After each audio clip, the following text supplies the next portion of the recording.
আরামকাঠি গ্রামে আমি যদি ভুল না করি অলমোস্ট 47 জন শিক্ষক আছে, তারা যাদের মধ্যে অবসর প্রাপ্ত শিক্ষক আছে বা রানিং শিক্ষক মিলিয়ে আমাদের গ্রামে জন্মগ্রহণ করেছে এমন শিক্ষকের সংখ্যা 47 জন। তারপরও কেন আমরা সুশিক্ষা নিশ্চিত করতে পারি না বা পারছি না, আপনি একজন শিক্ষক হিসেবে এটা কিভাবে ব্যাখ্যা করবেন? এটা আসলে আমি আমি প্রথমেই একটু একটু হিন্ট আপনাকে দিয়েছি যে কোন সমাজে যদি সিভিল সোসাইটি ব্রেকডাউন করে তাহলে সেই সমাজের ভবিষ্যৎ কতখানি ভালো হতে পারে সেই প্রশ্ন আসলে থেকে যায়। পার্সোনালি বিশ্বাস করি যে শিক্ষক এবং সাংবাদিক এনারা হচ্ছেন সিভিল সোসাইটির সব থেকে বড় প্রতিনিধি।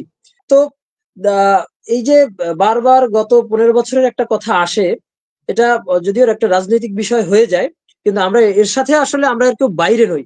গত 15-20 বছরে আমরা দেখেছি যে শিক্ষক এবং সাংবাদিক সমাজ যেভাবে তারা এই জায়গাগুলো যেভাবে রাজনীতিকীকরণ হয়েছে এবং তারা যেভাবে তাদের নীতি নৈতিকতা বিসর্জন দিয়েছেন, তার ফল আসলে আমরা ভোগ করছি এখন অলরেডি। আসলে যে সেটা কিন্তু আমরা সবাই প্রত্যক্ষদর্শী, আমরা সবাই কিন্তু এর সাফারার। তো এটা অস্বীকার করার কোনো সুযোগ নেই।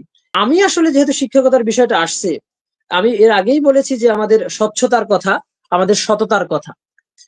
আমি একজন শিক্ষক হিসাবে আমি কি বুকে হাত দিয়ে বলতে পারি যে আমি ক্লাসে আমার বাচ্চাদের পুরোটা আমাকে একদম উৎসর্গ করি আমার ক্লাসের জন্য? আমি কি বুকে হাত দিয়ে আমি কি বলতে পারি যে আমার বাচ্চাদেরকে আমি যেটাকে বলি প্রাইভেট ব্যক্তিগত যে কোচিং ক্লাসে ভালোভাবে না পড়িয়ে ইনিয়ে বিনিয়ে ডিরেক্টলি আর ইনডিরেক্টলি তাদেরকে কোচিং এর দিকে ধাবিত করি না? আমি কি বুকে সাহস নিয়ে বলতে পারি আমার কাছে যারা প্রাইভেট পড়ে না তাদেরকে আমি একটু অন্যভাবে দেখি, যারা আমার কাছে প্রাইভেট পড়ে কিংবা আমার বিভিন্ন কোচিং এর সাথে জড়িত তাদেরকে আমি একটু ভিন্নভাবে ট্রিট করার চেষ্টা করি কিংবা করি না? আমি কি সেটা বুকে হাত দিয়ে বলার আমার কি সেই সৎসাহস আসলেই কি আছে? আসলে আমাদের অধিকাংশ শিক্ষকের মধ্যে সেই সৎসাহস নেই। এবং এখানে আরো একটা বিষয় হচ্ছে, আমি বরাবরের মতোই বিশ্বাস করি, এখনো বিশ্বাস করি যে শিক্ষকদের রাজনীতিতে আসা কিংবা শিক্ষকদের যে কোনো রাজনৈতিক লেজুর বৃত্তির মধ্যে অন্তর্ভুক্ত হয়ে যাওয়া আমাদের সমাজের জন্য বেশ বড় একটা অভিশাপ।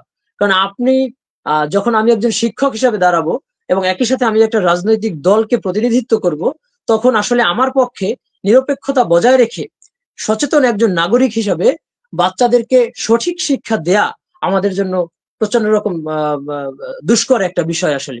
যেটা শুধু শিক্ষক না, যখনই কেউ কোনো রাজনৈতিক দলের প্রতিনিধিত্ব করেন, যখন কোনো পদ হোল্ড করেন তিনি, কিংবা পদ যদি হোল্ড নাও করে থাকেন, তিনি যদি কোনো রাজনৈতিক দলের প্রতিনিধিত্ব করে থাকেন, তাহলে তার বাইরে গিয়ে তার কথা বলা এটা তার জন্য আমাদের এই প্রেক্ষাপটে খুবই দুষ্কর।